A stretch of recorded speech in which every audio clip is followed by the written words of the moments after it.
Welcome, everyone. Thank you for coming in online, looking at the attendees. We have some past investors with us. Always great to have you online with us. My name is Alex Wilson. So what we're going to do is we'll get the presentation started. I'll go over everything, why I've been buying in Calgary. So since 2019, I bought 4 properties in Calgary, and in total with my team, which includes myself and Nish, Kyle DeVici, we have Nick, we have Ramin. Through the 5 of us, we've purchased over 10 properties in Calgary. So we are a team that believes in Calgary. We sell in Calgary, and we're putting our own money there as well. So let me share the screen. Okay. So as I said, my name is Alex Wilson. I'm owner and broker of record at Remax Wealth Builders Real Estate. Been selling real estate in Toronto for over 12 years. And as I said, I've been buying real estate in Calgary since 2019. Number 1 Remax agent in Ontario, individual transactions 2019. Number 13 agent in Canada in 2020.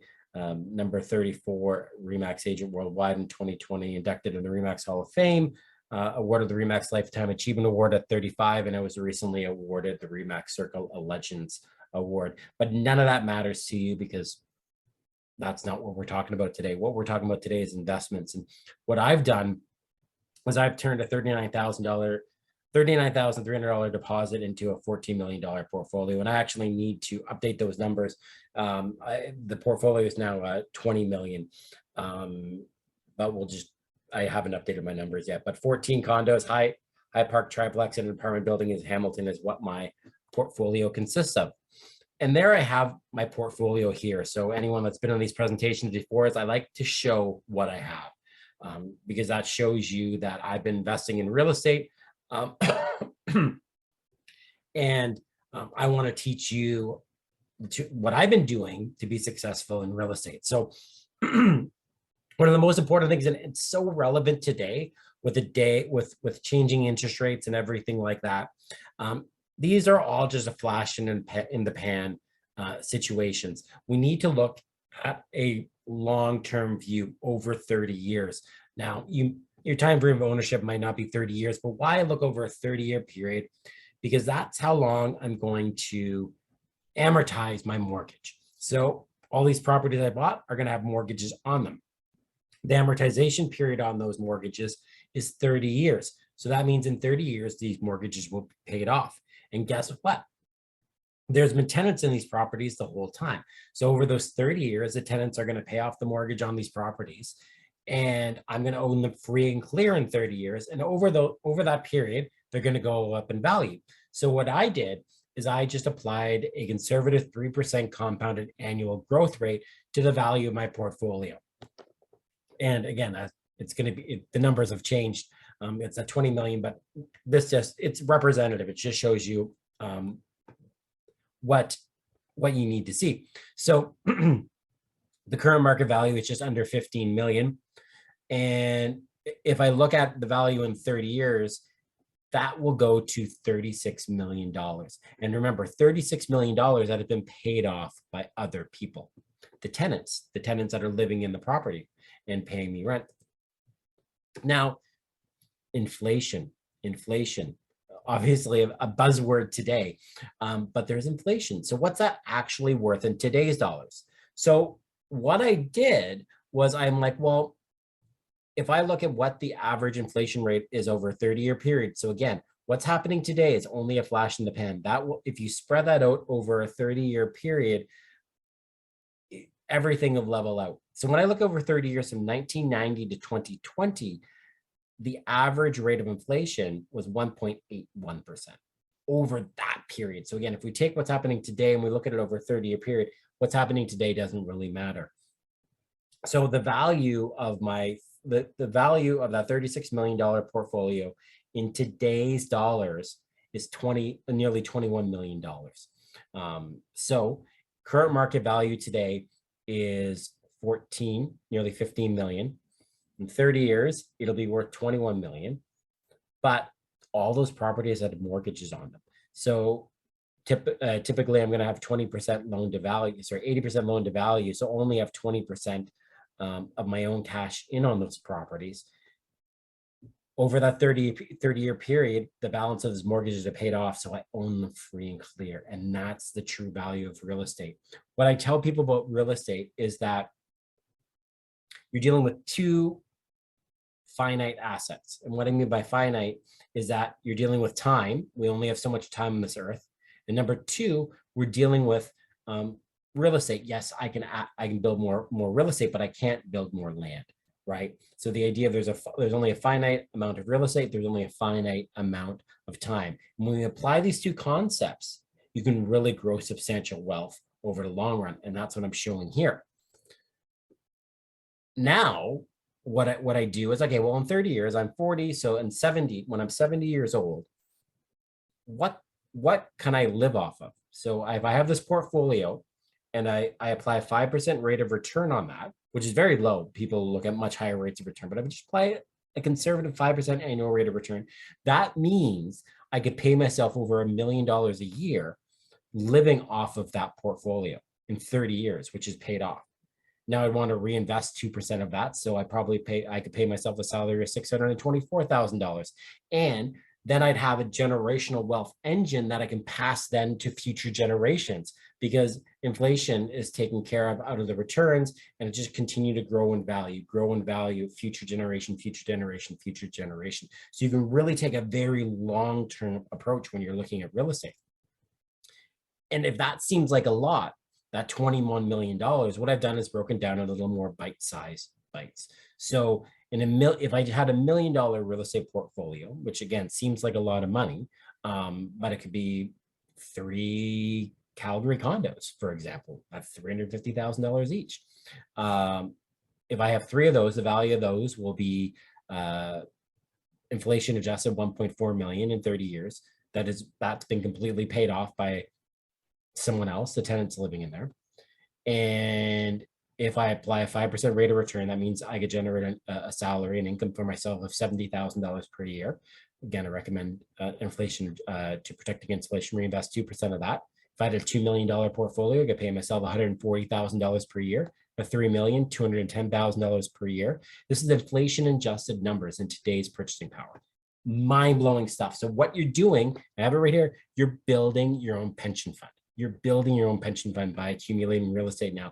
You're taking your finite resource time and you're looking at your future self, and you're seeing, okay, if someone else is paying off this property over that 30 years, this is what I'm going to build for myself. And I've been doing this now for, my first investment property was in 2012. So I've been doing that for 10 years now. And use your home to create a pension fund. So keep your home in retirement. Leverage existing equity to fund your retirement. Each $350,000 condo represents $24,000 annual income in your retirement years. So that's something where, again, if you use your house now, instead of like looking at your house, hey, in 30 years, if I sell that, that's going to be my retirement fund. Oh, wait a second. If I can take advantage of the equity now by doing a home equity line of credit or something like that, and I invest it, and then I look over a 30-year period, well, again, I'm going to get compounded leveraged returns, versus if I just keep the house, okay, well, that's fine, but I'm only relying on the appreciation of the one house. So wouldn't you rather having 3 houses versus just one house? So imagine you had 3 properties going up in value at the same time. That's how I've been able to do over the 10 years, build that portfolio you saw earlier. Now, why I say all this is I want to get you in the mindset of owning real estate and owning multiple properties. I think it's, for me, the best way to grow my portfolio, because whatever happens in the market, I know that that property will still exist in the future. But when I'm in the stock market, I don't know if a company that I've invested in will still be there next year. Things happen. So it's a real easy way to buy. And the fact that I have someone that is going to be paying down the mortgage on the property and covering my costs, I don't care what the value is today, because I know what the value is going to be in the future. I only lose money in real estate when I sell, so don't sell. So never put yourself in a situation where you have to sell. So I know that there'll always be someone living in there paying down the property and covering the cost for me. So why have I been doing Calgary? Why have I been investing in Calgary since 2019? And again, I've still bought Toronto properties over that period. But what Calgary reminds me of is when I first bought in Toronto, my first investment condo in 2012, which was at Gladstone and Queen in the Carnaby building. So I was able to buy a condo there, which I still own, bought a condo there pre-construction. And the pricing there is similar to the pricing that I have in Calgary today. I'm able to have properties that can generate positive cash flow. I can't do that anymore in Toronto. That doesn't exist. So the key, what I've been able to do and where I've built that portfolio is by using positive cash flow to grow the portfolio. So what makes Calgary attractive? Well, when I first started investing in 2019, I'm like, oh, what does Calgary have to offer? Well, it's the #1 most livable city in North America for 2 consecutive years, the 4th most livable city in the world, top 5 of the Economist Intelligence Unit's Global Livability Index, been that for 10 consecutive years. It's located in the foothills of the Canadian Rockies, like literally the Rockies are right there at your doorstep, which when we get into the Mondrian, which is the second part of the presentation, our latest development offering, it's only a 45-minute drive to the mountains, 45-minute drive to the Rocky Mountains. You can get to Banff in an hour, like the ski hill, like world-renowned ski hill. It absolutely incredible because it's in the West District, which is the most desirable area in Calgary, and people want to be able to just jump in their cars and head to the mountains. And it's only 15 minutes away from downtown. You have loads of green spaces, lots of parks and interconnecting trails, and the 2nd lowest cost of living in Canadian cities and the 9th lowest in North America. And that is incredibly, incredibly attractive to people, especially in this day and age. It's the sunniest city in Canada with an average of 2,300 sun-filled hours. And I want to put an asterisk on that. And some of the objection points I get from people like, well, it's cold in Calgary. Well, I tell them the winters in Calgary and the winters in Montreal are just as cold. They're both cold. The difference being it's actually sunny in Calgary versus you get these really heavy snow falls in Montreal and freezing rain type situations. You don't get that out in Calgary. You get these, it's cold, but it's just cold in Montreal, but you're getting a lot more sun in Calgary versus the gloomy winter days that you can have in Montreal. The most extensive outdoor pathway network in North America, and ranked the 2nd for healthiest lifestyle and life satisfaction in major cities in Canada. So people are happy living there. And then, as I mentioned, outside of the city, 5 world-class ski resorts within 2 hours, over 200 hiking trails in Banff National Park, and an hour-and-a-half drive to Banff. And again, from the West District, you're under an hour to get to Banff, and you're actually at the mountain range in 45 minutes. So why is Alex investing in Calgary? When we look at, we're in the business of investing in roofs overheads. So if we're investing in roofs overheads, we want to make sure that the population is growing in the city that we're investing in. Excuse me. So when I've looked back over the last 3 years, 2018, 2019, 2019, 2020, 2020, 2020, 2021, we're seeing 46, 44, 34,000. Even in that year of 2020 to 2021, when like COVID, things were shut down, we still saw positive population growth in the city of Calgary. Calgary has the highest millionaires per capita of all major Canadian cities, and Calgary represented the highest wages and salaries per employee in the country at 66,000. The population is growing in Calgary, so if we see positive population growth, that means they're going to need more roofs overheads. Plus, they make the most money in Canada there as well. So they have money too. But they have the 2nd lowest cost of living in Canada. So you're making the most money in Canada, but you have the 2nd lowest cost of living in Canada. Plus, you have the lowest taxes in Canada, which we'll talk about more later. And when we look into the future, over the next 2 decades, Alberta's population is set to increase by 48% and will be larger than BC by 2043. And Ontario's population is set to increase by 24%. What's crazy, like, so it's going to grow double the rate of Ontario for population growth. So again, we're investing in roofs over heads. That's good. Plus, when we look at BC, it's going to be bigger than BC in 2 decades. There is a population swing. So currently, British Columbia has 600,000 more people than Alberta. In 2 decades, Alberta will have 400,000 more people than British Columbia. It's a net swing of 1 million people. Alberta is the place that people are going to be going to over the next 2 decades. This is from Statistics Canada right here.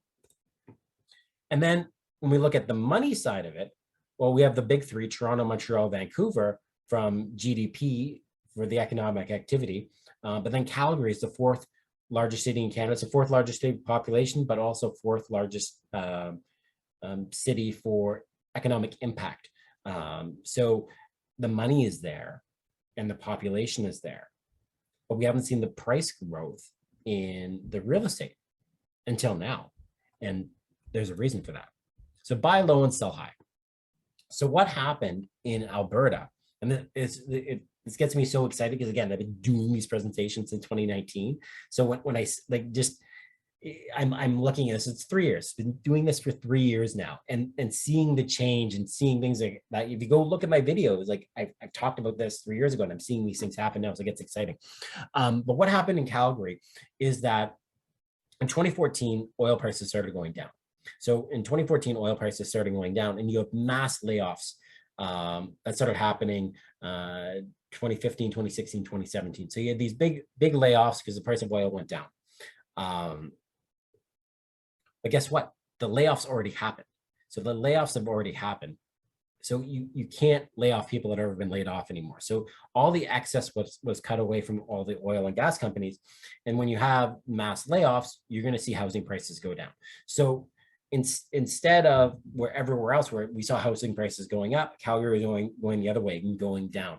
And that's where I saw the opportunity. I'm like, wow, like this pricing doesn't make sense. I'm like, you have positive population growth, you have the highest wages in Canada. These values went down too low. You know, they have to go up. And that's when I started buying in Calgary in 2019. You know, that's where I got the Warren Buffett picture, buy low, sell high. So that's where a new condo sale price that it dropped 21% since 2017. So I saw an opportunity. That's when I started buying. And when I looked at oil and gas, again, this slide is done pre the invasion of Ukraine, the conflict in Ukraine, and where oil prices are today. So the issue with Alberta and Alberta oil is it's actually distribution. So because Alberta is landlocked, you can't easily export the oil out of there. You need pipelines. So that's where you hear a lot of things about pipelines. Excuse me. And Keystone was canceled to the US, but we have tons of capacity to send oil to the US. That is not an issue. So when Keystone was canceled, you know, there was other lines that capacity was increased to make sure that we have the capacity and demand to the US. We can send plenty of oil to the US, not an issue. That's what Keystone would have done. So that's the one you heard about being canceled. The reason for that is it was canceled already once in 2015. The one that you care about is a Trans Mountain pipeline. So that's the one as Canadians that we own. So what the Trans Mountain, so instead of it going to the US, the Trans Mountain is going to Vancouver. And that is going to get our oil out to the international markets. That's what you care about, the international markets.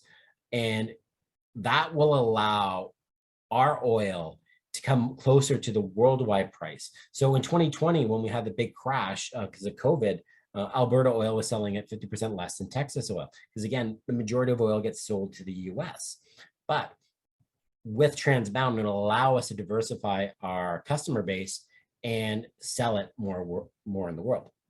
All my lines prior to the conflict in Europe.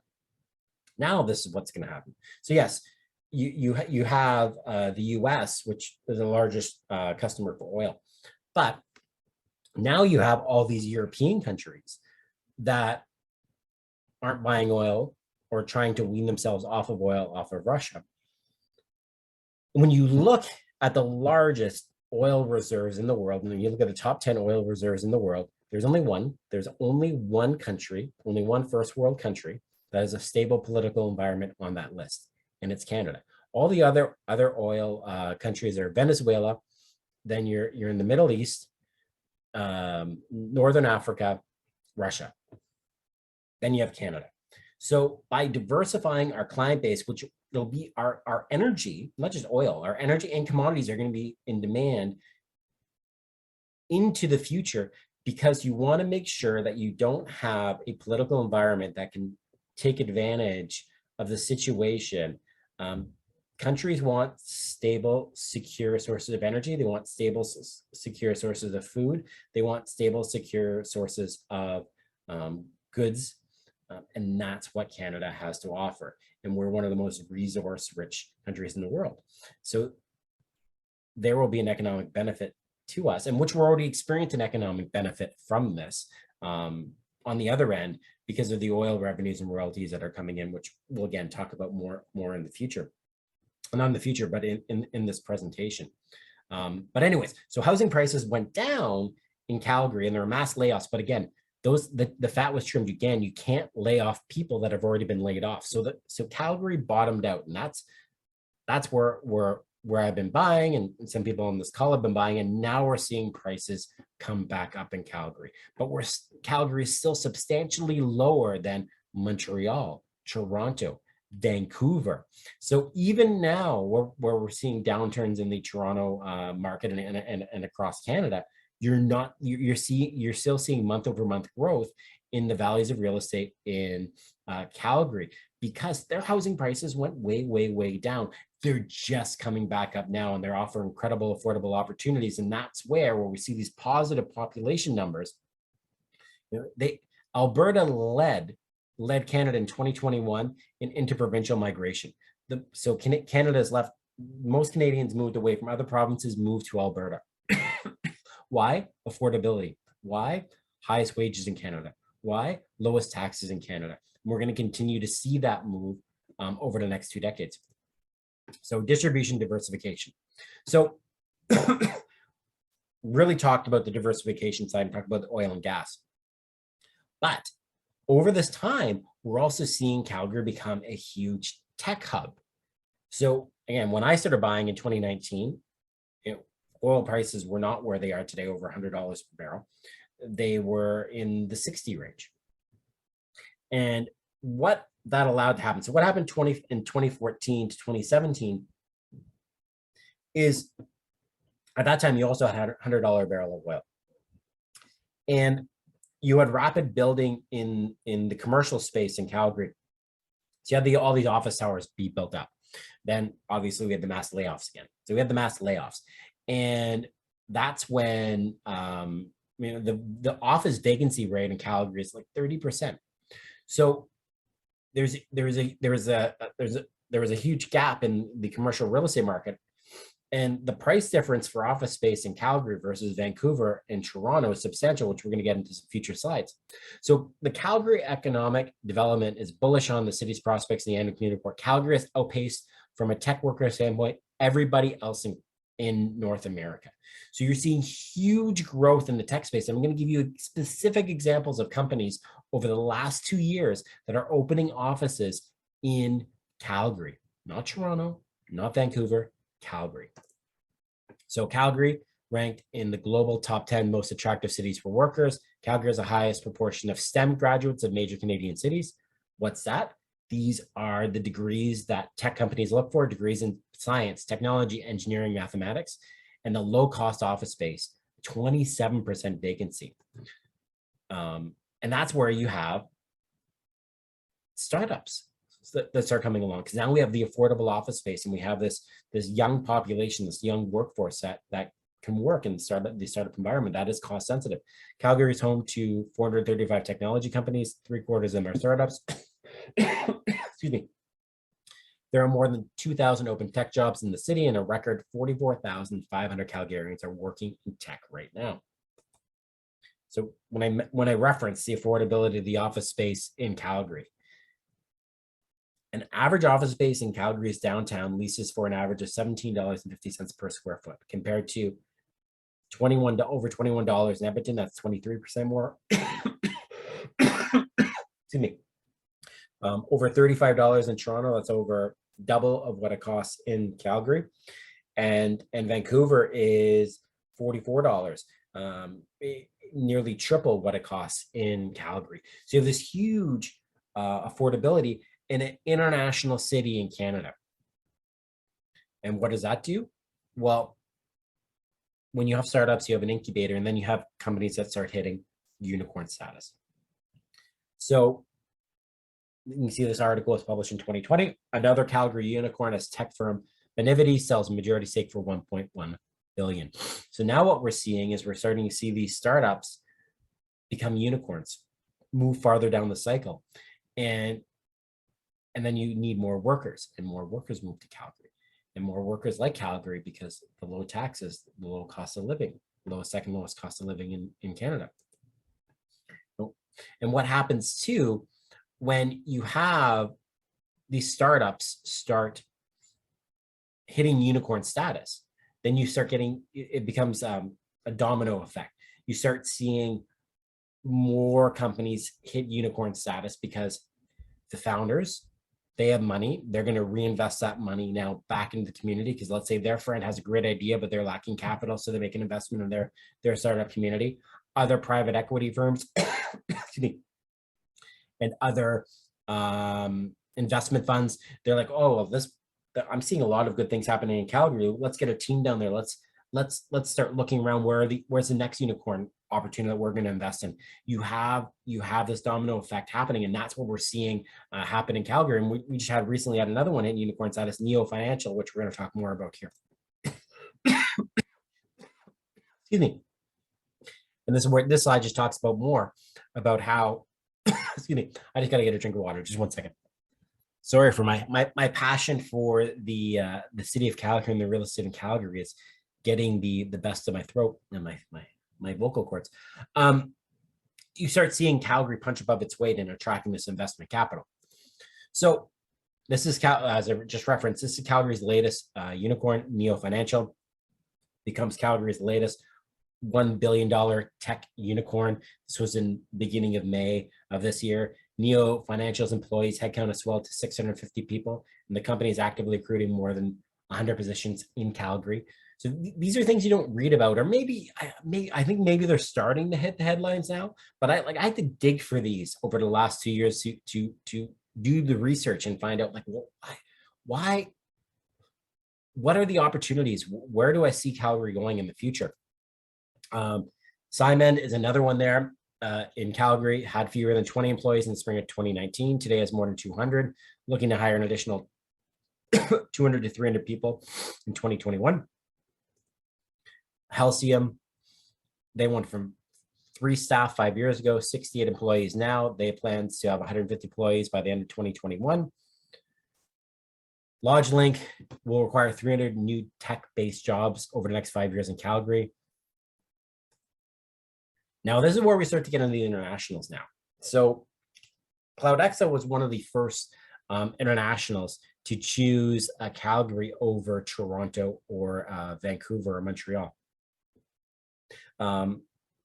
International company with offices in Silicon Valley, India, Mexico, Singapore, and the United Kingdom. They decided to open their Canadian head office in Calgary. Another massive point too is Calgary is an international airport. And this is relevant. I can get from Calgary to other international destinations without connecting. So this is something that is incredibly important for people to realize, and that makes Calgary attractive from a transportation standpoint. When companies are looking at it going, okay, can I easily get in and out of Calgary? Yes, you can. There are only 4 cities you can do that in: Vancouver, Calgary, Toronto, Montreal. But Calgary's prices are the most attractive. And we talked about that why. And that's why we're going to see huge growth, continued growth in the Calgary market. So this is where things started to get exciting. So you had CloudExa, that was the first one. Then Infosys, one of the largest IT consulting firms in the world, they decided to open their head office. Sorry, Canadian head office in Calgary and bring 500 jobs to Calgary in March 2021. Then Mphasis, another huge international IT consulting firm, they decided to open their Canadian headquarters in Calgary, and they're going to hire 1,000 new tech jobs over the next 2 years. RBC, they're opening a new tech innovation hub in Calgary, 300 new tech jobs. Ernst & Young just this year announced that they're going to create a new finance hub in Calgary, 200 jobs in Calgary. IBM, this is the most recent, IBM opening a new Calgary innovation hub, 250 new jobs to Calgary. We started off with the unicorns and other companies you probably didn't recognize the names of, and now we're hitting into the massive global players that are actually picking Calgary to set up shop in. So why can I confidently say this other than I'm giving you concrete examples of company moving? Because I've already seen it in the US as well. So this migration started in the US. And what I mean by that is you're seeing companies move away from California, New York, Connecticut, and they're moving to other states like Texas and Florida. Why are they doing that?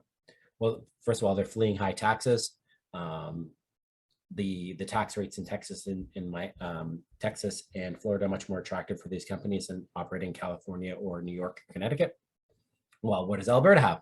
Alberta has the lowest corporate tax rate in Canada, no land transfer tax or development charges when you're building, and no provincial sales tax. So there's a huge savings for companies to operate in the province of Alberta versus other provinces. Then when you look at, okay, well, what about my employees? Well, again, if we were talking about San Francisco and California, it's one of the most expensive cities in North America. And so is Vancouver and so is Toronto. Well, from an affordability standpoint, Calgary housing, you have the second lowest cost of living out of all the major Canadian cities and the ninth lowest cost in North America. So again, you have affordable housing. So if you're in the tech industry and you're making 6 figures, you can actually live in a decent property. You don't need to sleep on someone's couch. And then government regulations. So we're talking about it more, but Alberta has the lowest debt per capita in Canada.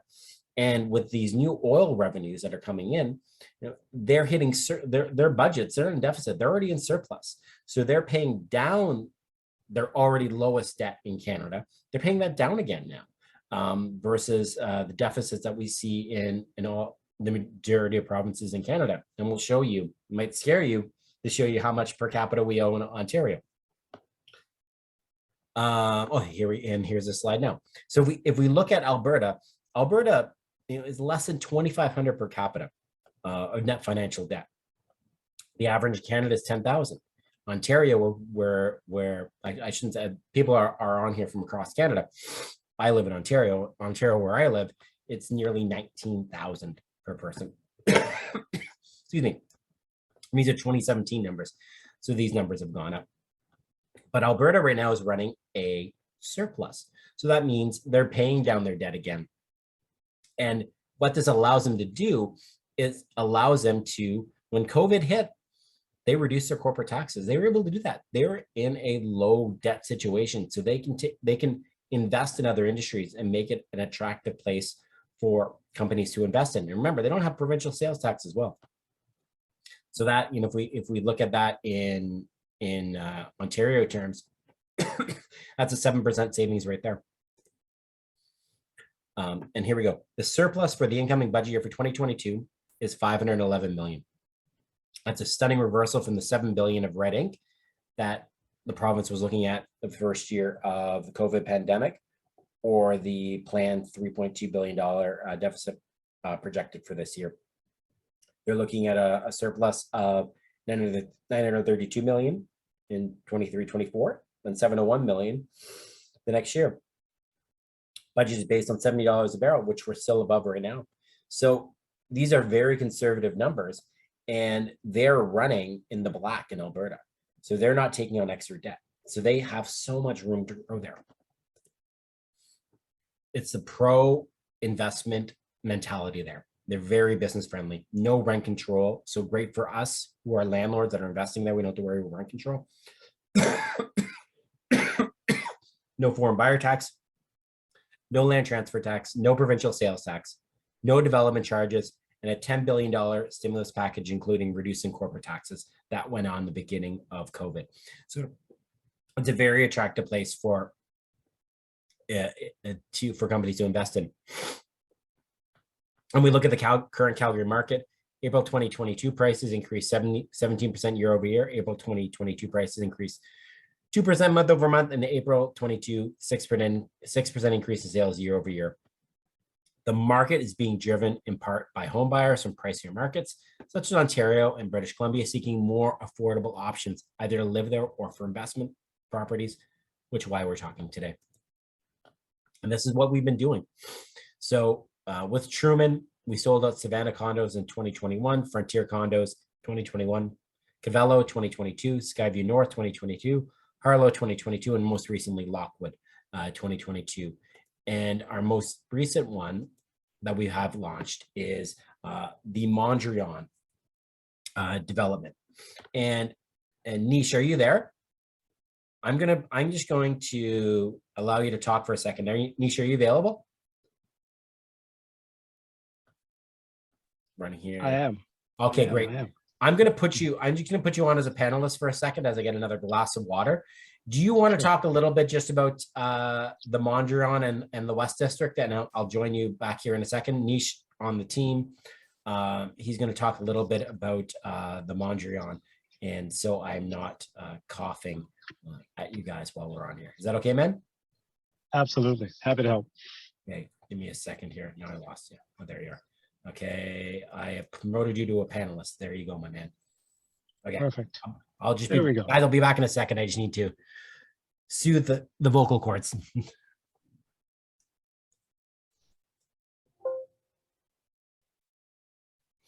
Fantastic. So I'm going to apologize in advance. I am in my vehicle, so I'm parked.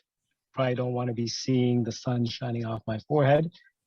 So that's why you can't see me. But as Alex indicated, the West District is the most desirable area in the greater Calgary area. And we're seeing this through the property values, the resale values, and even the desirability of that area. People want to live there. And as Alex indicated, you're 45 minutes from Banff. I mean, and you're less than 15 minutes from downtown Calgary. Because of these amenities and necessities, you're going to see property values increase. And as a result, you're also going to see your rental rates increase. So from an investment standpoint, you really can't ask for a better combination of elements to really help set you up to gain the most that you can from your investment. The Mondrian is a boutique style building. It's 6 stories. And there's 2 buildings, the East building and the West building. So there's still opportunities to get ideal suites in these buildings. And the floor plans are fantastic. I mean, Truman, they do a world-class job of utilizing space. And the 2 bedrooms, even, you know, the 1 bedroom and a den, or the 2 bedrooms and a den, are phenomenal value compared to other major markets in Canada. And if you have the opportunity to do some research on the West District, I would strongly suggest that you do, because Alex and I, we can sit here and we can talk. Of course, we're going to say positive things, but it's also important that you do your research. There's so many different resources that you can check in. There's news, there's articles, there's so many things that are going on right now talking about Calgary. So please feel free to go and do that, because it is a phenomenal investment, and certainly something that as agents here in Toronto, we are looking to invest in as well. So, Alex, how you feeling? Good. Yeah, got. Hopefully, I don't go into another coughing fit. So I just pulled up on the screen here.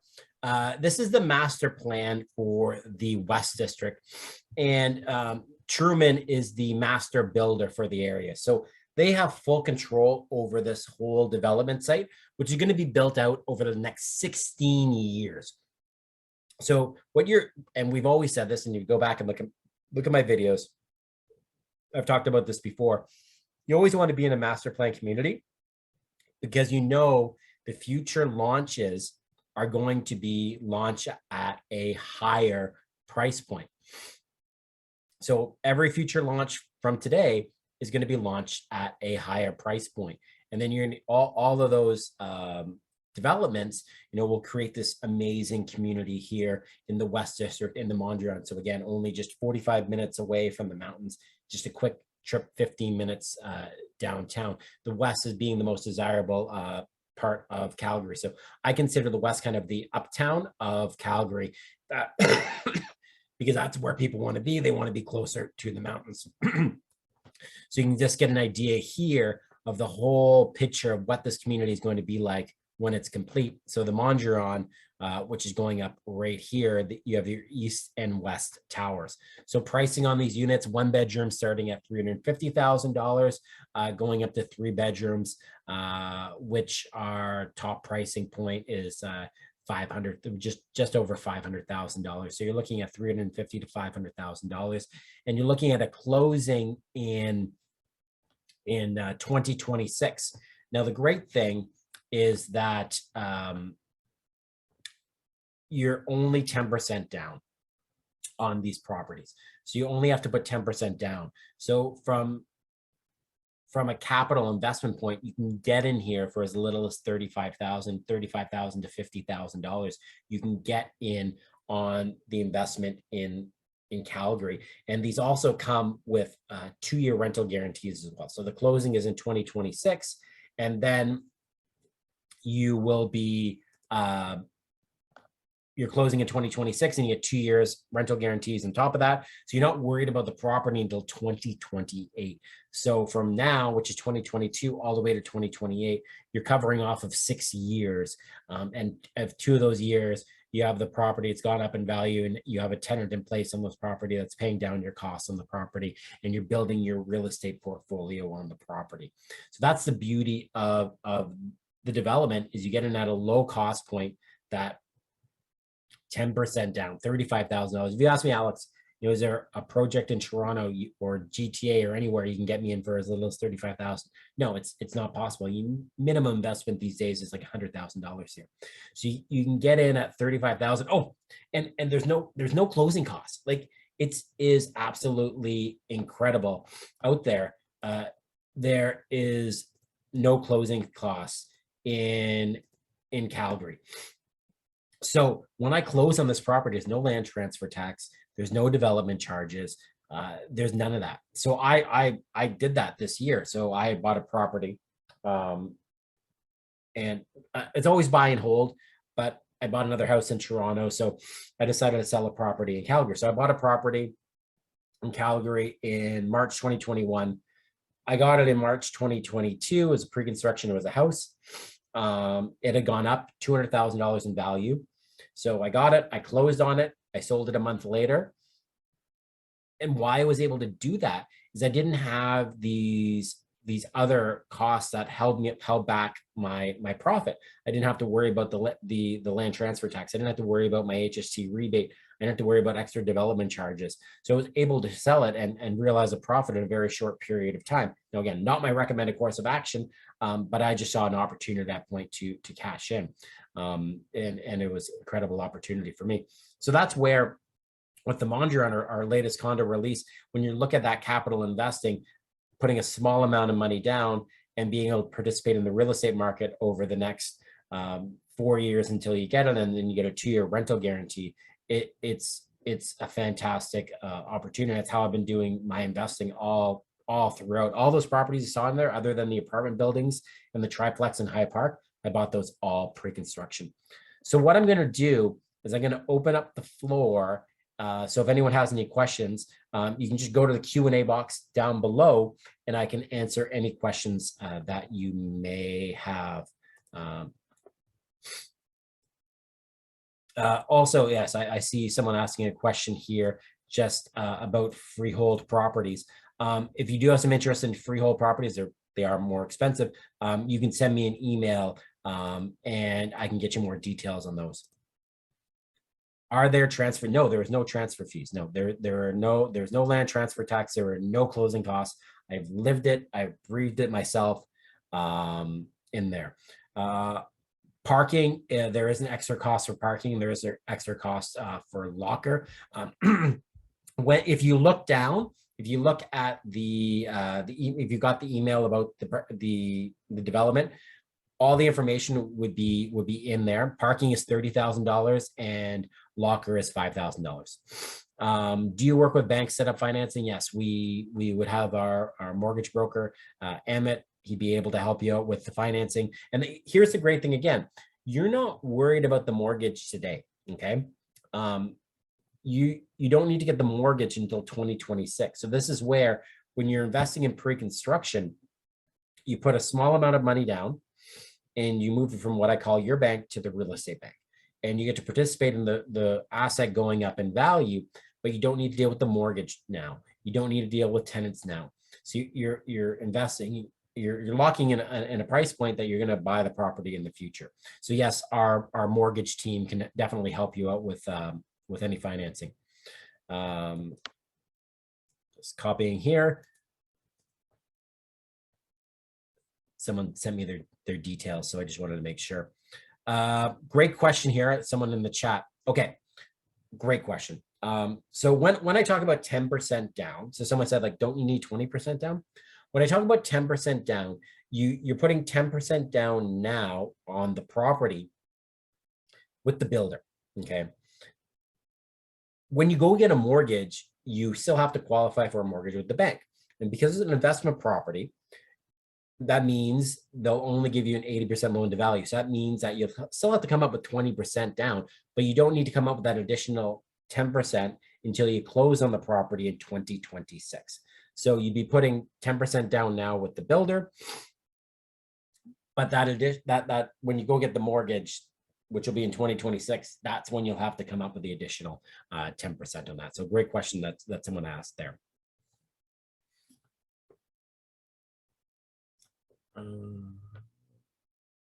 Okay, yeah, someone wants to see the layout. Sure. Like, why don't we look at some of the floor plans so people can see them? Just 1 second. Let me get a new let me open up the file so people can see those there. And again, you will see those in the email.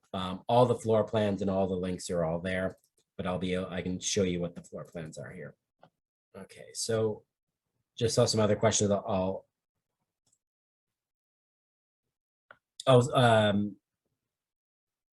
So just asking here, do you have details regarding the property management fees? There are no property management fees because with the rental guarantee, you're getting 2 full years of property management as well.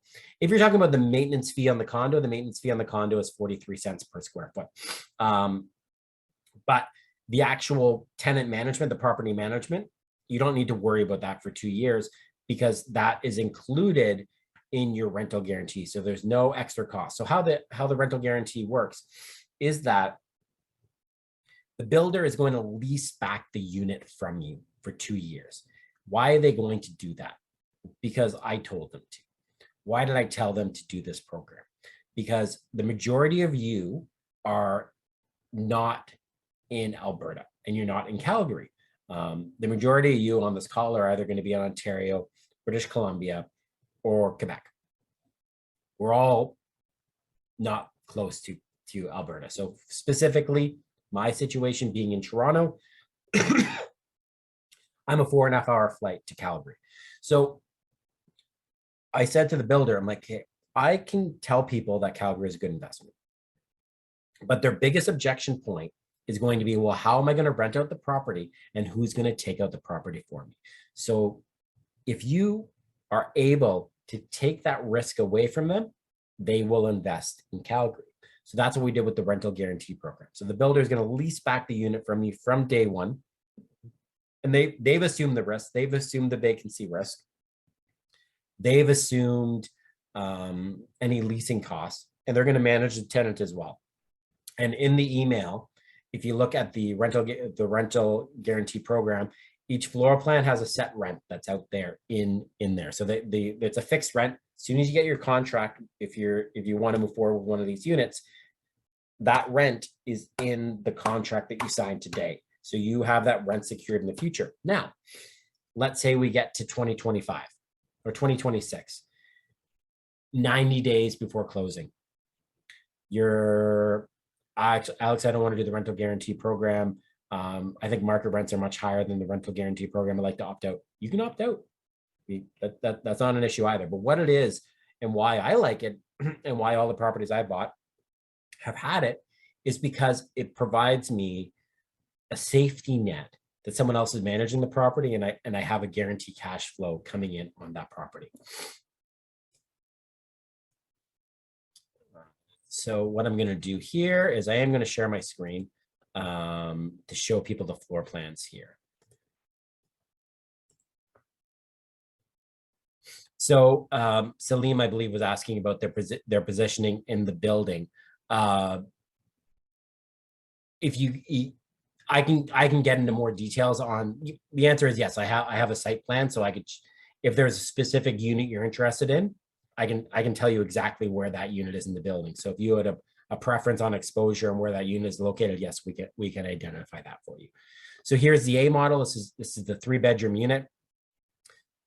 Each bedroom has a window, so it's 863 square feet. Great floor plan. Then we have our B model. This is your 2-bedroom plus den, 790 square feet. So nice, beautiful owner's retreat, what we call it. You have your walk-through closet and then into an ensuite bathroom. You have a large den space, 2nd bedroom here. This is my favorite layout in the building personally, because what it allows for, it allows for that home office space. It allows for the couple that can stay in the bedroom. You can have a child in the 2nd bedroom. Before you have a child, you can have the office set up maybe in the 2nd bedroom. You could have 2 friends living here. This den could be converted into a nursery if you wanted it to. I have 3 young kids, so that's why that's always on my mind. Another thing is, look at this barbecue out here. You can have barbecues on your balcony in Calgary, which is great as well. You can't do that in Ontario. So that's your B model. Then you get into this is your small 2-bedroom unit. So this is 2-bedroom, 1 bath, 640 square feet. And then you get into your 1-bedroom unit. Nice rectangular layout, window in the bedroom, 453 square feet. Not an inch of wasted space in this layout right here. Just going back to the questions. Someone did ask the question, what happens if in 2026 you're not able to close on the property? Well, same thing that would happen on any property you bought and you couldn't close on. You'd lose your deposit on that property. But Nish knows this, who we talked earlier. There's always a way to get a mortgage. There's always a way to get a mortgage on a property. You can always get a mortgage on the property as long as you start working on it sooner than later. So doesn't look like there's any more questions.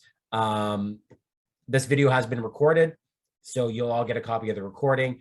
You'll also get the floor plans, the pricing, everything emailed to you. If you want to book a call with us, you can book a call with us. We're happy to chat with you, answer any more questions you have. Mike just asked me another question. Do you recommend we purchase through an Alberta-based corp? You don't need to decide that now. So I purchased my properties. I'm going to stop my share here so you can see my face again. I purchased my properties through holding companies, and I can definitely talk to more people about that individually on purchasing through holding companies.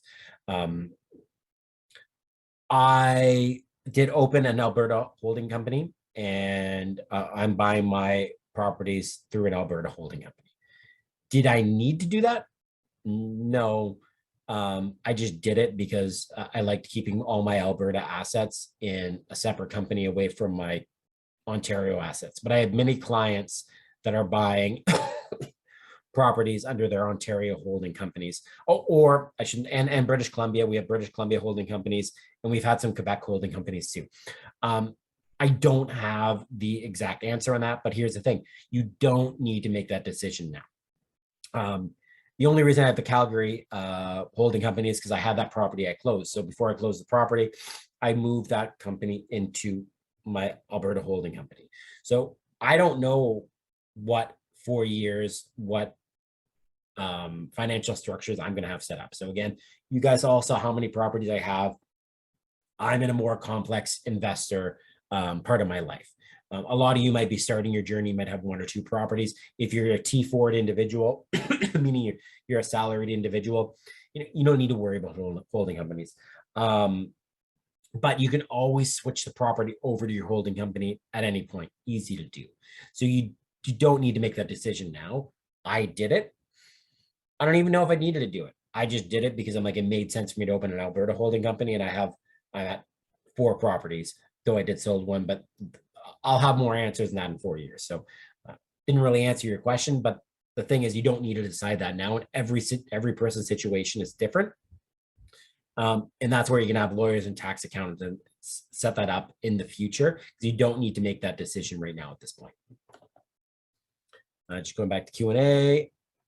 Okay, so thank you everyone for coming on.